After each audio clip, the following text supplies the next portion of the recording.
Bismillahirrahmanirrahim.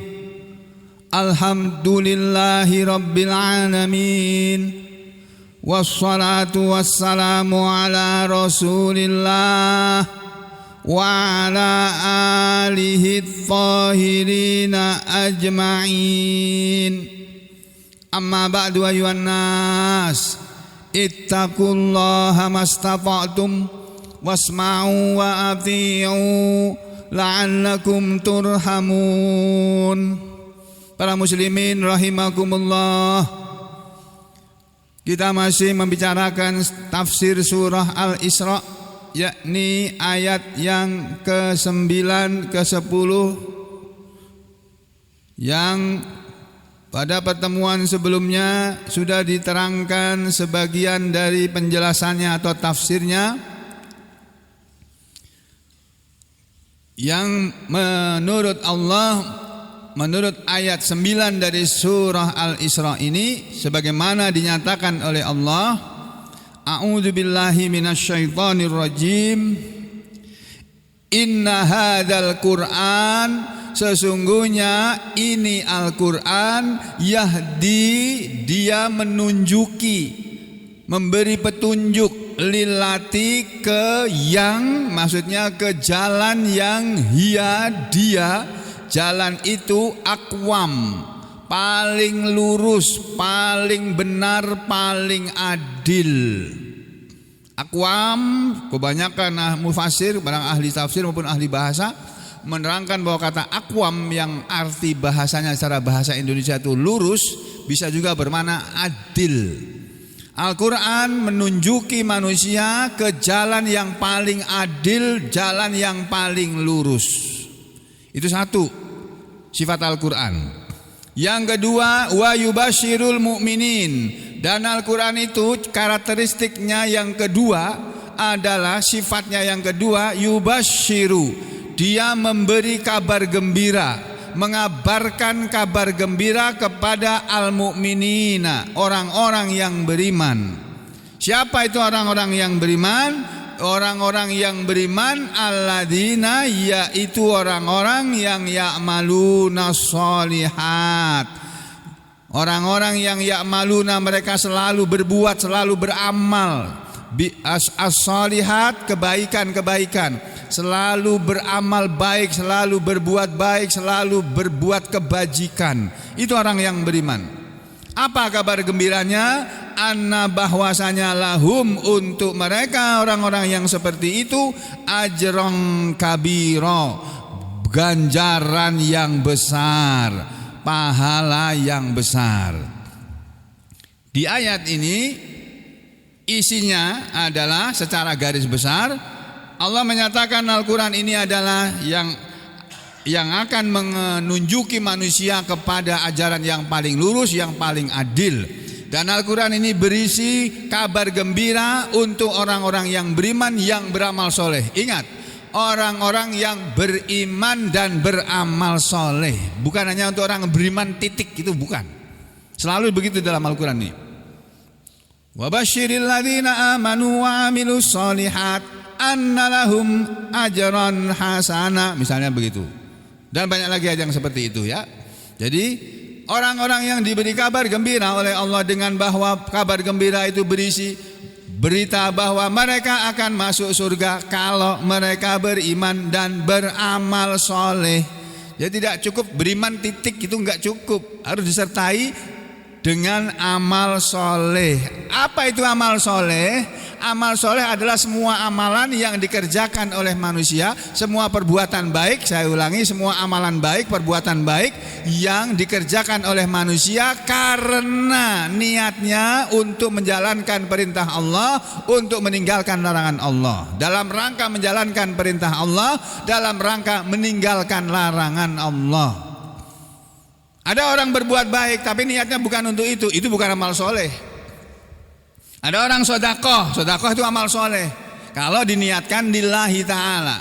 Tapi kalau dia sodakoh, bagi-bagi uang, bagi-bagi duit karena alasan tertentu, bukan karena Allah, bukan didorong oleh keimanannya dia kepada Allah lalu dia berbuat seperti itu, bukan. Tapi karena ada sesuatu yang dia inginkan dengan dia memberi uang kepada orang, maka itu bukan amal soleh.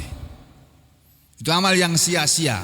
Dia tidak akan dapat balasan apa-apa di akhirat nanti. Begitu juga amalan-amalan yang lainnya yang kita lakukan. Semua amal baik kita ini harus kita lakukan dengan niat karena Allah. Dalam istilah agama, lillahi ta'ala.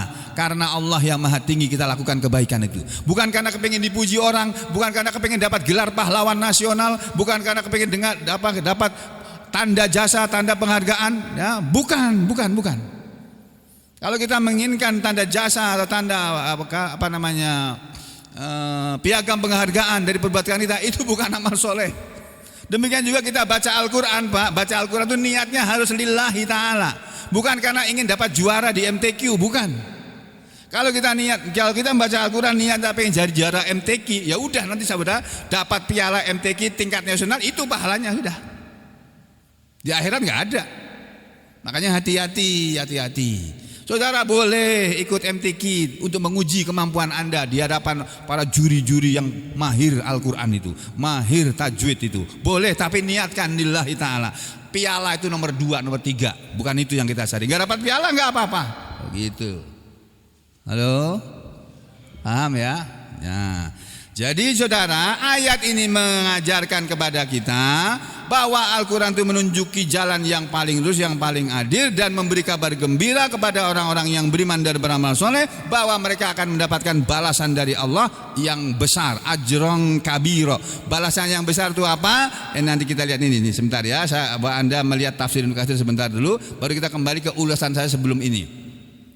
Ibnu Katsir dalam kitab tafsirnya mengatakan seperti ini, menuliskan seperti ini. Ya, saya sampaikan dulu. Inna hadzal Qur'ana yahdi lillati hiya aqwam. Sesungguhnya ini Al-Qur'an menunjuki manusia ke jalan yang dia itu adalah jalan yang paling lurus. Yamdahu ta'ala kitabahul aziz. Allah yang maha tinggi memuji kitabnya sendiri yang mulia, yakni Al-Qur'an. Alladzi anzalahu ala rasulihi Muhammadin sallallahu alaihi wasallam. Yang dia telah menurunkannya kepada rasulnya yang mulia itu Nabi Muhammad sallallahu alaihi wasallam. Wahual Al-Quran, dan kitab yang dia puji itu namanya adalah Al-Quran. Bi'annahu, karena Al-Quran itu yahdi menunjuki manusia li aqwamit turuk, ke jalan yang paling lurus di antara banyak jalan-jalan yang ditempuh oleh manusia. Wa audhahis subul, dan jalan yang paling terang benderang. Gak ada kegelapan, gak ada abu-abu. Jelas Al-Quran itu. Gak ada samar-samar, gak ada. Itu yang pertama. Wa yubasyirul mu'minin, dan Al-Quran itu memberi kabar gembira kepada orang-orang yang beriman, yakni orang-orang yang beriman bihi, kepada Al-Quran, kepadanya, yakni kepada Al-Quran. Siapa itu orang yang beriman? Alladzina ya'maluna sholihat, orang-orang yang mereka beramal yang soleh-soleh, berbuat yang baik-baik, beramal kebajikan, ala muqtadahu, beramal teratas apa yang dia telah menetapkannya, apa yang ditetapkan oleh Al-Quran. Jadi beramal soleh adalah beramal dengan amalan yang sudah ditetapkan oleh Al-Quran. Al-Quran menyuruh kita apa, itu yang kita lakukan. Itu namanya amal soleh. Ya, itu ya, nanti diuraikan lagi. Kemudian kata Allah, balasannya apa, kabar gembiranya apa? Annalahum, bahwa untuk mereka ajrong kabiro, balasan atau ganjaran kabiron yang besar. Apa itu ganjaran yang besar? Nanti kita lihat dalam tafsir-tafsir. Wahual jannah, dan itu adalah surga. Ajrong kabiro, kapan dapatnya balasan yang besar? Bukan sekarang di dunia ini.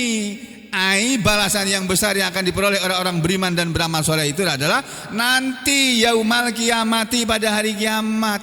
Jadi saudara jangan pernah berharap kalau saudara rajin sholat, rajin beribadah, terus dapat balasan yang besar di dunia ini. Enggak, sama sekali enggak. Balasan yang besar itu nanti di hari kiamat. Sekarang bukan balasan yang besar. Ya, sekarang ada kata kita dapat balasan dari kebaikan kita, itu balasan yang kecil. Kita berbuat baik kepada orang, lalu orang berbuat baik kepada kita, itu kecil. Balasan yang besar adalah balasan dari Allah. Apa itu?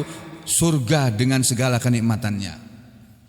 Yang tadi saya sebutkan di surat Al-Waqiah itu. Ya, jadi Begitu. Nah, kemarin pada waktu saya menerangkan ayat ini pada pertemuan sebelumnya, saya belum selesai ngomong tapi waktu sudah habis itu ya. Jadi saudara, dalam ayat ini Allah Subhanahu wa taala kan berfirman begini ini supaya saudara mengerti jalan pikiran saya, alur pikir saya. Karena kadang-kadang saya berpikir begini, saudara berpikirnya lain. Orang berpikir begini, orang lain menerimanya lain. Biar sama pikiran kita, kata orang biar satu frekuensi katanya. Ya. Allah Ta'ala berfirman, "Inna hadzal Qur'an yahdi lillati hiya aqwam." Sesungguhnya Al-Qur'an ini menunjuki manusia ke jalan yang paling lurus atau yang paling adil. Ini poin yang pertama. Selain poin yang kedua yang sudah dijelaskan tadi. Poin yang kedua, memberi kabar gembira pada orang beriman bahwa mereka akan mendapat balasan surga, yaitu balasan yang dari Allah, balasan yang besar. Ini dari kalimat yang pertama di ayat 9 ini Allah menyatakan Al-Quran ini menunjuki manusia ke jalan yang lebih lurus atau yang paling lurus atau yang paling adil. Itu urainya panjang sekali. Di antara yang saya sampaikan kemarin adalah kalau kita jadi orang tua, jadilah orang tua yang adil, yang lurus, yang benar, yang adil. Kalau ada satu anak dikasih uang, anak yang lain dikasih uang juga, walaupun mungkin nilainya nggak sama. Yang satu anaknya umur mahasiswa, yang satu anaknya tuh umur SMP misalnya gitu. Uang untuk anak yang mahasiswa dengan untuk SMP yang nggak bisa sama. Yang namanya adil itu dalam Islam bukan berarti harus sama, enggak. Adil definisinya, takrifnya adalah menempatkan sesuatu pada tempatnya. Itulah adil. Atau menempatkan sesuatu pada tempatnya. Itu namanya adil. Yang lawannya adil ini zalim. Tidak menempatkan sesuatu pada tempatnya atau menempatkan sesuatu tidak pada tempatnya. Itu namanya dia adil. Orang punya anak, satu mahasiswa usianya, satu anak SMP. Orang tuanya mau adil, yang bisa dikasih uang saku sehari misalnya kalau mahasiswa ya 10.000 kurang itu ya, untuk beli bensinnya. Dia naik motor dari rumah pulang pergi dari ke kampus kurang mungkin, apalagi kalau dia naik mobil orang tuanya tapi bukan mobilnya dia ya. Kemudian dia pergi balik pulang balik, nanti di kampus mungkin dia harus makan, beli lagi makanan. Nah kalau ngasih uang sama anaknya, yang satu kuliahan, yang satu masih SMP, ya tentu harus beda. SMP diantar orang tuanya atau naik angkot kalau di Jawa sana. Kalau di sini mungkin naik Gojek atau jalan kaki atau naik motor atau naik sepeda motor. Bensin sepeda motor dan bensin mobil beda itu, ya kan?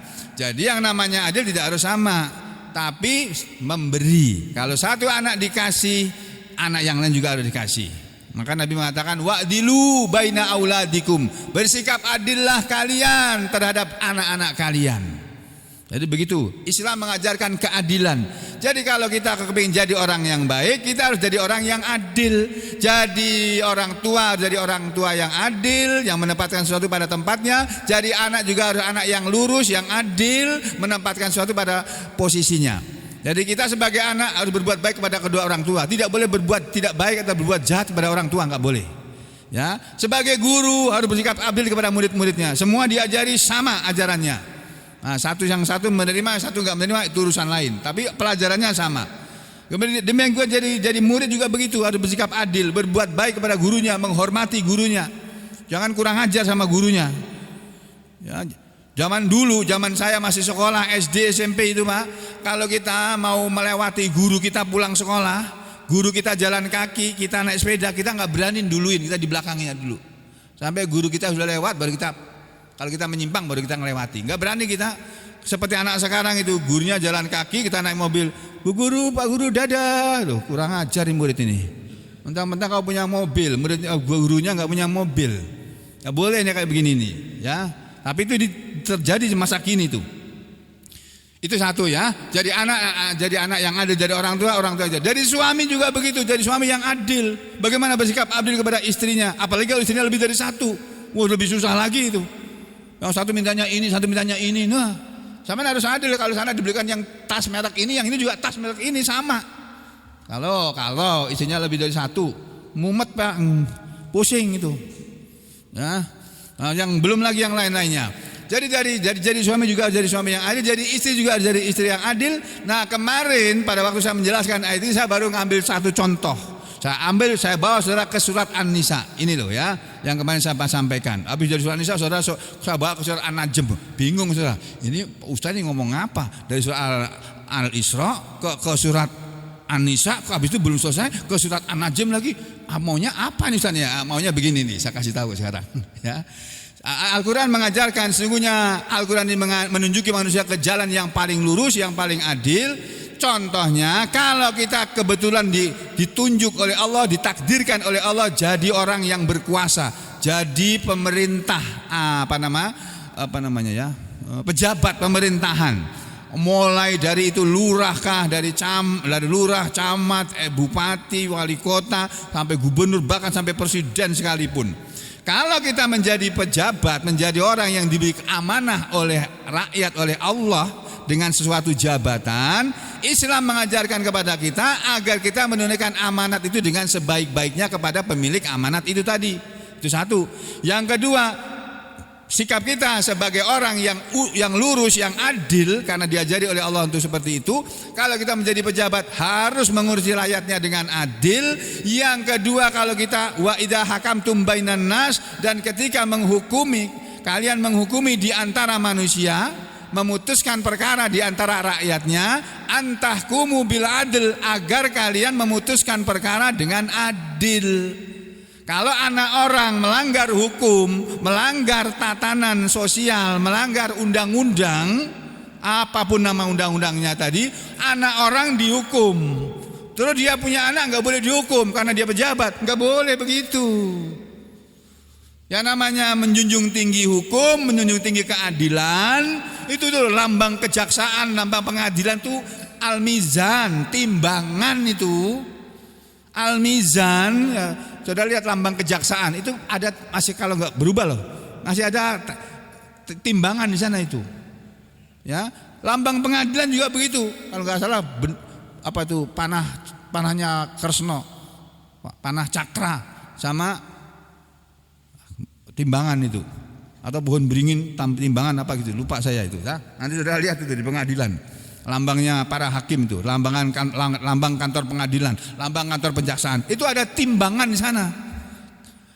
Islam mengajarkan kepada kita keadilan. Keadilan itu apa? Ya bersikap sama dalam hal hukum. Kalau anak rakyat biasa dihukum, anak pejabat juga harus dihukum. Itu namanya adil, dan itu yang diajarkan oleh Islam. Gitu loh Pak. Ini ayatnya ini ya. Wa idza hakamtum bainan nas antahkumu bil adl, dan ketika kalian menghukumi di antara manusia, hendaklah kalian menghukumi dengan adil.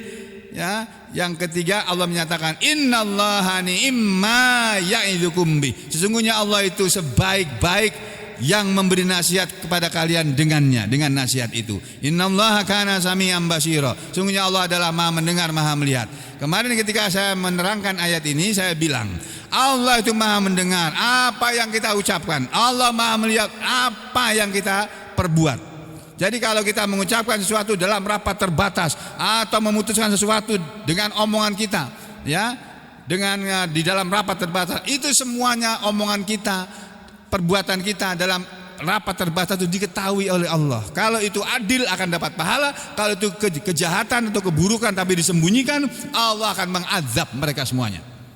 Tuh ya, jadi jangan main-main dalam soal ini. Nah, sebaliknya juga begitu. Kalau kita jadi rakyat, Allah mengajari kita di ayat berikutnya. Ya ayyuhalladzina amanu, wahai orang-orang yang beriman, atiullaha, taatlah kalian kepada Allah, wa atiur rasul, dan taatlah kalian kepada Rasul itu, kepada Nabi Muhammad sallallahu alaihi wasallam, wa ulil amri minkum, dan kepada orang yang mempunyai urusan, yang memegang urusan di antara kalian. Maksudnya, dan taatlah kalian hai orang-orang beriman kepada pemimpin-pemimpin kalian. Jadi kata Allah, kalau kita jadi rakyat, harus jadi rakyat yang baik, yang adil. Rakyat itu diberi kewajiban oleh Allah taat kepada pemimpinnya. Sedangkan pemimpinnya supaya ditaati oleh rakyatnya disuruh oleh Allah berbuat yang adil. Kalau pemimpin itu adil, Pak, pasti dicintai oleh rakyatnya. Gak usah ngeluar uang untuk kampanye, pasti akan dipilih, Pak. Tuh, kalau adil. Mudah-mudahan nanti undang-undang pemilu yang akan dirubah itu. Ya, yang bisa mencalonkan jadi anggota dewan tingkat 2 kabupaten harus S1 minimal. Yang anggota provinsi harus S2, yang pusat harus S3. Itu misalnya kayak begitu. Ya, kemudian yang boleh mencalonkan jadi presiden harus orang yang beriman, harus yang takwa, harus orang yang bertakwa, harus bisa mengimami sholat, harus bisa baca Al-Qur'an. Apa lulus kabeh itu tadi. Ya. Jadi harus begitu harusnya. Kalau anggota dewannya saja itu harus S3 atau profesor. Lah bagaimana dengan presidennya? Dirubah itu undang-undang. Yang boleh menjadi presiden itu ya harus orang yang lebih dari itu, lebih dari anggota dewan atau tidak sejajar lah. Yang boleh jadi presiden harus jenderal atau harus profesor, harus S3 gitu. Masa undang-undangnya tamatan SMA? Ya Allah, profesor susahnya kuliah sampai jadi profesor, suruh taat sama anak lulusan SMA. Apalagi oleh SMA-nya nggak jelas lagi di mana. Astagfirullahaladzim wa atubu ilaik. Ya Allah ya Rahman. Dirubah itu undang-undang itu nggak bener itu.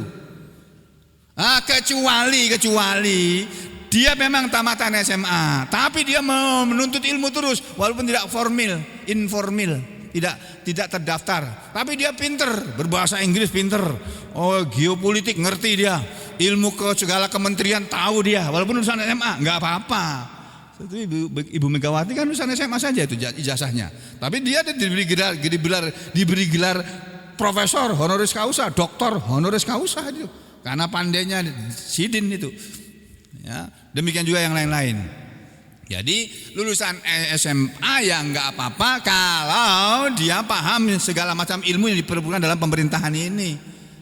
Nah, jangan dalam ilmu pertahanan dia nggak tahu, situasi politik dunia dia nggak tahu. Lulusan SMA akhirnya kerjaannya apa? Datang ke sekolah-sekolah gitu, ngurusi makanan bergizi itu aja. Atau datang ke sekolah-sekolah nari-nari sama-sama dengan anak-anak itu. Ya, ini buat apa kalau kayak gini-gini jadi pejabat? Ya harusnya enggak begitulah, diperbaiki. Mudah-mudahan nanti betul-betul diperbaiki ini undang-undang pemilu ini. Enggak benar ini. Ya. Jadi saudara saya ini cuma omong doang aja ini ya. Itu perkara jadi tinggal itu bukan urusan kita. Saya cuma ingin menyampaikan kepada saudara sekalian bahwa Al-Qur'an mengajarkan kepada kita kalau kita menjadi pejabat, jadilah pejabat yang adil. Kalau kita menjadi rakyat juga jadi rakyat yang adil. Rakyat yang adil adalah rakyat yang menempatkan diri pada posisinya. Dia disuruh taat kepada pemimpin, dia taat kepada pemimpin. Rakyat itu harus taat kepada pemimpinnya, harus. Nah, makanya saudara memilih pemimpin, pilihlah pemimpin yang adil. Jangan asal yang ngasih duit, jangan. Tuh. Lalu yang berikutnya, fa in tanaza'tum, maka jika kalian semua berselisih fi syai'in, di dalam sesuatu perkara, farudduhu, maka kembalikanlah oleh kalian perkara yang diperselisihkan itu ilallahi war rasul, kepada Al-Qur'an dan kepada Al-Hadis, in kuntum tu'minuna billah, jika kalian semua orang-orang yang beriman kepada Allah, wal yaumil akhir, dan beriman kepada hari akhir. Zalika, yang demikian itu, khairun, adalah yang lebih baik, wa ahsan, dan yang lebih bagus, takwila, kesudahannya. Kesudahan atau akhir yang baik adalah sesuatu akhir, suatu ending yang paling baik adalah kalau kita mengembalikan semua perkara yang diperselisihkan di antara kita kepada hukum Allah dan kepada hukum Rasulullah SAW, kepada Allah, kepada Al-Quran, kepada Rasul, kepada Al-Hadis. Ini ajaran yang ada dalam 2 ayat ini. Nah saudara, kemarin saudara saya ajak setelah mempelajari surat An-Nisa 58 ini, saya bilang kalau kita menjadi pejabat adalah jadi pejabat yang adil. Kalau kita jadi rakyat juga begitu, ya, jadi orang tua juga begitu, jadi anak juga begitu, jadi guru juga begitu, jadi murid juga begitu, dan seterusnya. Pokoknya jadi apa saja, jadilah orang yang adil, yang lurus, yang benar. Kenapa? Ya karena Allah menyuruh seperti itu. Lalu saudara, saya bawa ke surat An-Najm. Kenapa? Kita tidak boleh berbuat semau kita dalam hidup ini. Di dalam hidup ini, dalam hidup kita ini ada aturan yang harus kita patuhi. Di dalam negara ada peraturan negara yang harus kita taati, kita patuhi. Kalau kita melanggar pasti akan ditangkap oleh pejabat negara, dihukum. Nah, dalam berumah tangga juga ada aturan rumah tangga. Dalam Islam kita punya aturan sendiri bagaimana berumah tangga menurut Islam. Yang sudah sering bilang samawa, apa tuh, sakinah, mawaddah, warahmah. Itu istilah zaman sekarang. Zaman Nabi dulu nggak ada istilah samawa, itu nggak ada. Adanya zaman sekarang ini. Saudara kepingin jadi satu keluarga, punya keluarga kecil yang samawa, sakinah, mawaddah, warahmah tadi itu.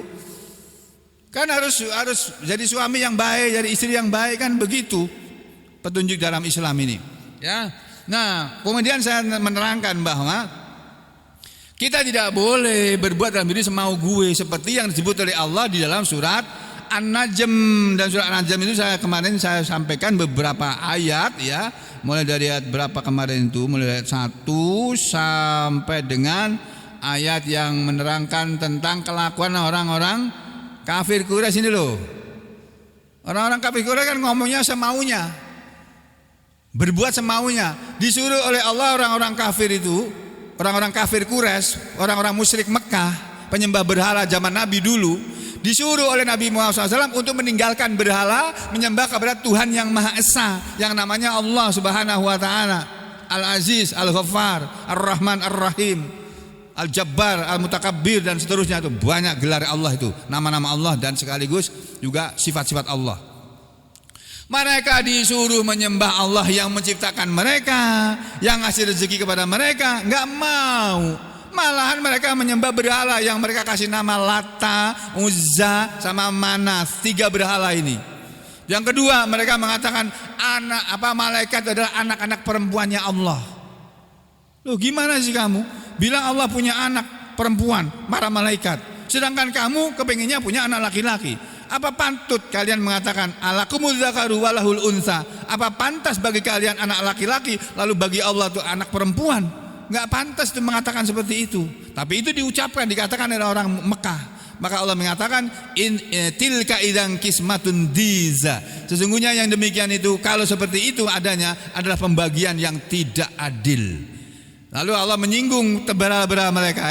Kalian orang-orang musyrik Mekah, penyembah-penyembah berhala, kalian kasih nama berhalanya Lata, Uzza, Manas. Allah bilang apa? In hiya illa asma'un sammaitumuha antum. Berhala-berhala yang kalian sembah itu tidak lain adalah nama-nama yang kalian kasih nama kepada berhala-berhala itu, kalian sendiri yang kasih nama, wa aba'ukum, dan nenek moyang kalian. Ma anzalallahu biha min sultan. Allah tidak menurunkan dengannya alasan. Allah tidak menunjukkan alasan untuk menyembah berhala. Enggak ada dalam kitab Injil, dalam kitab Taurat, ya, dalam kitab Zabur, dalam kitab Taurat, kitab Zabur, kitab Nabi Daud, ya. Kemudian kitab Taurat, kitab Nabi Musa, dalam kitab Injil, kitab Nabi Isa Al-Masih, dalam kitab Al-Quran enggak ada perintah untuk menyembah berhala, itu enggak ada. Yang adalah perintah untuk menyembah Tuhan Allah Subhanahu Wa Taala. Lah para penyembah berhala Mekah dulu menyembah berhala. Allah bilang berhala yang kalian sembah itu tidak adalah nama-nama yang kalian sendiri yang kasih nama. Tuhan-Tuhan itu adalah Tuhan yang namanya kalian yang ngasih nama, nenek moyang kalian yang kasih nama. Allah tidak menurunkan min sultan alasannya. Iyattabi'una illa dhanna. Tidaklah mereka Muhammad mengikuti dalam menyembah berhala itu kecuali persangkaan saja. Yang mereka sangka sebagai Tuhan itu sebenarnya bukan Tuhan Muhammad, itu berhala. Wa matahwal anfus, dan tidak lain para orang-orang musyrik Mekah ini tadi, mereka itu hanya apa? Tidaklah mereka mengikuti kecuali persangkaan, wa matahwal anfus, dan apa yang menginginkan diri mereka atau hawa nafsu mereka. Mereka menyembah hawa nafsu. Seperti yang sudah diterangkan oleh Pak Ustaz Fuadi kemarin pagi, saya dengar dalam keadaan berbaring antara nyaman dan tidak nyaman awakku. Bahwa manusia yang menyembah dirinya itu berarti menyembah hawa nafsunya. Ya, ada manusia yang menyembah hawa nafsunya. Ya, yang disembah hawa nafsunya dia. Yang dia ikuti dalam hidup ini ya keinginannya. Nah, kita nggak boleh hidup mengikuti keinginan kita, itu nggak boleh. Yang boleh kita hidup mengikuti keinginan kita yang tidak melanggar, tidak bertentangan dengan keinginan Allah. Itu loh, ya. Bukan keinginan kita, enggak. Nah, orang-orang kafir Mekah itu menyembah berhala karena mereka berbuat semaunya. Tidak mau berbuat yang adil. Berbuat yang adil dalam ketuhanan adalah menyembah satu Tuhan. Itu adil. Kalau menyembah banyak Tuhan, enggak adil. Tuhannya cuma satu, kamu bilang banyak. Sampai ada ayat Quran nanti kita akan ketemu. Kalau saja Muhammad di dunia, di alam semesta ini ada dua Tuhan itu akan berperang, itu akan berkelahi dua Tuhan tadi untuk memenangkan proyeknya, untuk memenangkan kemauannya. Kacau nanti dunia ini kalau di dunia ini ada dua Tuhan. Makanya Islam mengajarkan kepada Tuhan yang esa, Tuhan yang maha esa, Tuhan yang satu. Tapi orang musyrik Mekah menyembah tiga Tuhan, Lata, Uzza dan Manaf. Dan zaman Nabi Nuh malah 5 Tuhan yang disembah itu. Ya. Nah, menyembah kepada Tuhan-Tuhan selain Allah itu adalah mengikuti hawa nafsu, mengikuti persangkaan dan hawa nafsu. Walaqad ja'ahum mir rabbihimul huda. Padahal sungguh-sungguh telah datang kepada mereka dari Tuhan mereka petunjuk. Petunjuk Al-Quran sudah datang dibawa oleh Nabi Muhammad SAW, tapi mereka enggak mau ambil. Yang mereka ambil yang mereka inginkan. Jadi itu maknanya kenapa saya membawa Anda, Bapak-bapak, Ibu-ibu dan saudara sekalian, dari surat Al-Isra ke surat An-Nisa dalam rangka memberi contoh bagaimana Islam mengajarkan kepada kita bahwa Al-Quran itu menunjuki jalan yang paling lurus, paling adil. Artinya kita disuruh oleh Allah berlaku lurus, selalu lurus, berkata juga yang lurus, berbuat juga yang lurus, dan bersikap adil. Pada waktu pertemuan saya dengan guru kami pekan yang lalu, guru kami menasihati. Kebetulan beliau juga menyinggung tentang keadilan. Jadi kita harus adil, ya. Tapi ya jangan sampai ada orang tua, ya, kemudian di antara dua orang tua tadi ada salah satu meninggal dunia. Ada satu keluarga, salah satu orang tuanya, contohnya bapaknya meninggal dunia, sisa ibunya, anaknya banyak. Terus Islam mengajarkan apa? Kalau ada orang meninggal dunia, harta milik si mati, si orang yang meninggal dunia itu tadi harus diwaris, dibagi. Apapun miliknya, seberapapun banyaknya, banyak atau sedikit dibagi menurut aturan Islam, cara membaginya. Bukan menurut pengadilan negeri, bukan. Karena Islam punya syariat sendiri, punya aturan sendiri dalam soal membagi harta warisan.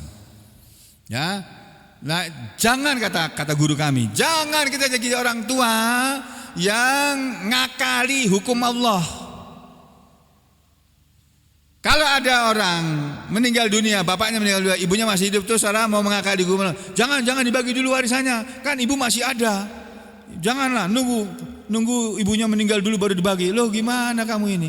Islam mengajarkan kalau bapaknya meninggal, ya harta bapaknya itu yang dibagi. Nanti kalau ibunya kemudian menyusul meninggal, harta milik ibunya juga dibagi. Ketika bapak dalam satu rumah tangga, bapaknya meninggal dunia, ibu ini punya hak warisan dari bapaknya yang meninggal. Walaupun warisannya cuma 10 helai baju, adanya cuma itu misalnya, ya tetap diambil, dibagi, nggak boleh dibiarkan, nggak boleh ditunggu sampai ibunya meninggal dulu baru dibagi, nggak boleh. Siapa yang ngajarin begitu? Dari mana itu ajaran itu? Makanya surat An-Nisa itu mengajarkan kepada kita, harta suami milik suami, harta istri milik istri, kecuali harta suami yang sudah diberikan oleh suami kepada istri sebagai kewajiban dia memberi nafkah kepada istri. Itu pun semampunya. Apa yang sudah diberikan oleh suami kepada istri milik istri, tetapi tidak dengan anak. Guru kami mengatakan jangan kita mengakali hukum Allah. Ya, Mumpung aku belum mati, aku bagi-bagi dulu hartaku ya. Kamu anak nomor 1, kamu dapat perusahaan yang sana. Anak nomor 2 dapat perusahaan yang sana. Anak nomor 3 dapat perusahaan yang sana. Anak nomor 4 dapat perusahaan yang sana. Nanti orang tuanya meninggal, sudah semua dapat bagian. Gak boleh itu begitu itu. Orang yang meninggal dunia hartanya dihitung lagi itu. Yang diberikan kepada anak pertama apa wujudnya, anak kedua apa saja. Semuanya dihitung. Dihitung lagi, semuanya dikumpulkan, terus dihitung dengan ilmu waris, ilmu mawaris. Begitu.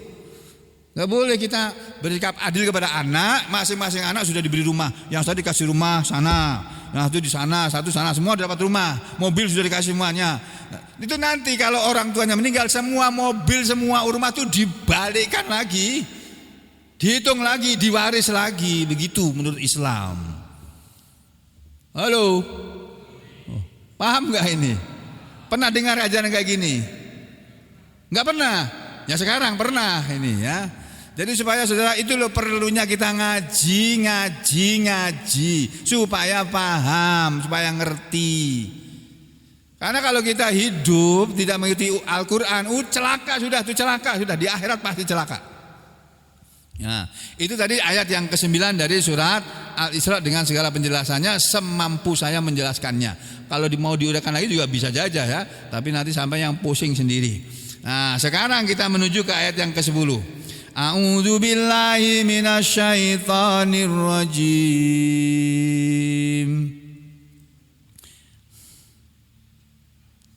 Wa annal ladzina la yu'minuna bil akhirati a'tadna lahum azaban alima. Wa anna, dan bahwasanya alladzina, orang-orang yang la yu'minuna, tidak beriman mereka tidak beriman bil akhirati, kepada akhirat. A'tadna kami Allah telah menyediakan lahum untuk mereka azaban alima, azab yang pedih. Jadi kata Allah seperti itu. Dalam tafsir Ibnu Katsir diterangkan seperti ini. Wa annal ladzina la yu'minuna bil akhirah, dan bahwasanya orang-orang yang mereka tidak beriman kepada akhirat. Mereka yang tidak beriman kepada akhirat gimana? Kembali ke ayat sebelumnya.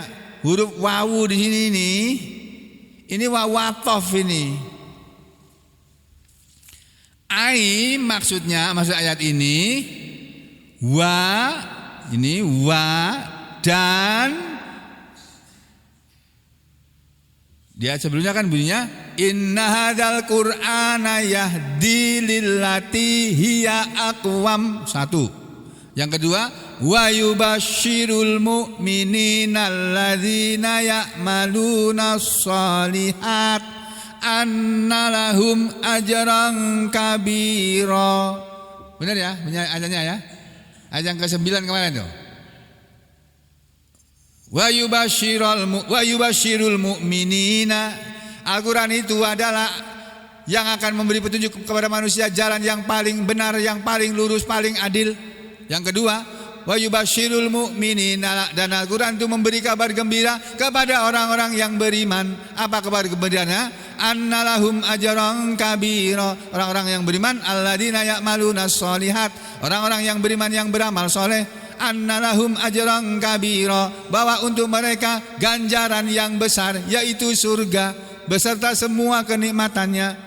Lalu yang ketiga, wa anna, dan maksudnya wa yubasyiru, dan Al-Quran itu memberi kabar gembira, anna, bahwasanya alladzina la yu'minuna bil akhirati, orang-orang yang tidak beriman kepada akhirat.